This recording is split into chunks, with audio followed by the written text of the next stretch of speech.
কোলাহল আর ব্যস্ততার মাঝেও কখনো কখনো মন খুঁজে ফেরে একটুখানি শান্তি। তাই আজ হঠাৎই বেরিয়ে পড়লাম মা ভবতারিণীর টানে। আজ আমাদের গন্তব্যস্থল দক্ষিণেশ্বর মন্দির। তাহলে চলুন শুরু করা যাক আজকের এই বিশেষ যাত্রাটি। আমরা এখন দাঁড়িয়েছি দমদম, ট্রেন 6:20-তে। ট্রেন বাদেও কিন্তু দমদম থেকে অ্যাভেলেবেল রয়েছে প্রচুর মেট্রো। আর খানিকক্ষণ পরেই যেহেতু দক্ষিণেশ্বর অর্থাৎ ডানকুনি ট্রেন আছে, তাই আজকে আমরা দক্ষিণেশ্বর ট্রেনে করেই যাব।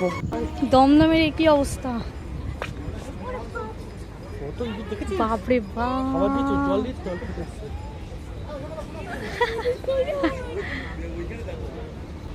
বাবা, দেখতে পাচ্ছ?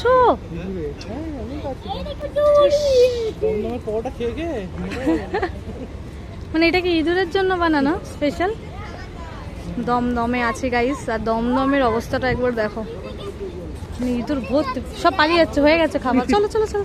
দক্ষিণেশ্বর যাওয়ার ট্রেন মানে ডানকুনি লোকাল বেশিরভাগ সময় 3 আর 1 নম্বর প্ল্যাটফর্মে দেয়। তাই অ্যানাউন্সমেন্ট শুনে আমরাও চলে আসলাম 3 নম্বর প্ল্যাটফর্মে। খানিকক্ষণ পরেই ডানকুনি লোকাল ঢুকবে। জেনারেল বগিগুলো লেডিস বগির তুলনায় সামান্য ভিড় হয়, সেই কারণে আমি আর ননি লেডিস বগিতে উঠেছি আর ননির পাপা জেনারেলে উঠেছে। দমদম থেকে একটা স্টেশন পরেই হলো দক্ষিণেশ্বর।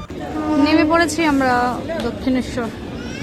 দক্ষিণেশ্বর স্টেশন থেকে মন্দির কিন্তু খুবই কাছে। যারা দক্ষিণেশ্বরে কখনো আসেনি তারা আসলে কাউকে জিজ্ঞাসা করতে হবে না যে মন্দিরটা কোন দিকে, আপনা আপনি লোকের ভিড় দেখলে বুঝে যাবে মন্দিরের পথ কোনটা। দক্ষিণেশ্বরের এই টিকিট কাউন্টার দেখলে আমার ছোটবেলার কথা মনে পড়ে যায়। ছোটবেলায় যখন আমি প্রথমবার দক্ষিণেশ্বরে এসেছিলাম, আমি এই টিকিট কাউন্টারটাকেই মন্দির ভেবেছিলাম, কারণ টিকিট কাউন্টারটি হুবহু মন্দিরের আদলেই তো। যাই হোক, আমরা এখন দক্ষিণেশ্বরের ফেমাস স্কাইওয়াক দিয়ে যাচ্ছি। তোমরা কিন্তু মন্দিরে পুজো দেওয়ার জন্য ডালা এই স্কাইওয়াকের ওপর থেকেই পেয়ে যাবে।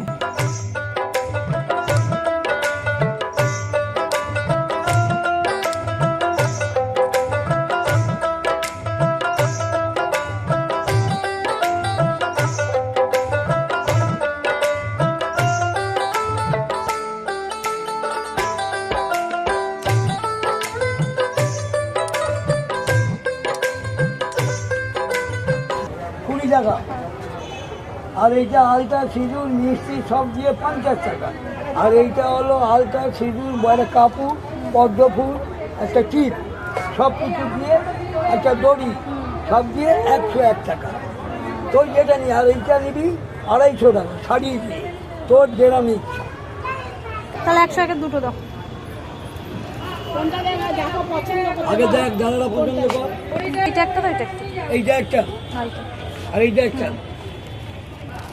মনের ইচ্ছা, ভক্তি আর এই ডালা নিয়ে এখন শুধুমাত্র অপেক্ষা মায়ের দর্শনে। আচ্ছা, অনেকেই বলে নাকি দক্ষিণেশ্বরে কাপলরা গেলে ব্রেকআপ হয়ে যায়, তোমরা কি এটা মানো? আমি তো একদমই মানি না। আমরা বিয়ের আগে বহুবার গেছি দক্ষিণেশ্বরে, আর বিয়ের পরেও বহুবার। ফাইনালি পুজোর ডালা কেনা আমাদের হয়ে গেছে, এখন আর দেরি নয়, তাড়াতাড়ি চলো মন্দিরের দিকে গিয়ে পুজো দিয়ে আসি। দক্ষিণেশ্বর মন্দির কিন্তু সোম থেকে শুক্র সন্ধ্যাবেলায় 7:30 পর্যন্ত খোলা থাকে, আর শনি রবিবারটা 8টা পর্যন্ত খোলা থাকে। 1855 সালে রানী রাসমণি এই দক্ষিণেশ্বর মন্দিরটি প্রতিষ্ঠিত করেন। কথায় আছে, কাশী যাত্রার আগে স্বপ্নে তিনি মা কালীর দর্শন পেয়ে এই মন্দিরটি বানানোর সিদ্ধান্ত নেন। মন্দিরটি মা ভবতারিণীর উদ্দেশ্যে নিবেদিত, যিনি মা কালীর বিশেষ রূপ। এই মন্দিরের সঙ্গে রামকৃষ্ণ পরমহংসের নাম ওতপ্রোতভাবে জড়িত রয়েছে। তিনি এখানে পুরোহিত হিসেবে সেবা করেছিলেন এবং তার আধ্যাত্মিক সাধনার অনেক গুরুত্বপূর্ণ ঘটনা এখানেই ঘটেছিল।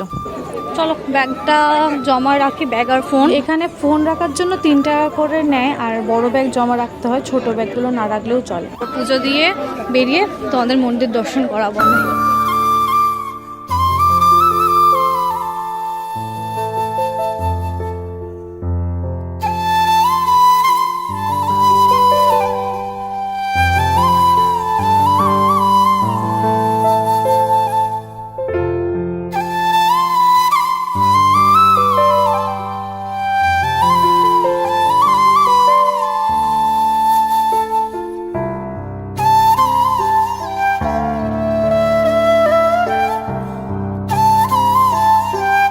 যদি বেরোতে বেরোতে এখন 8:28, আর বেরিয়ে দেখি পুরো দক্ষিণেশ্বর মানে কি সুন্দর আলো আলো হয়েছিল, পুরো অন্ধকার করে দিয়েছে।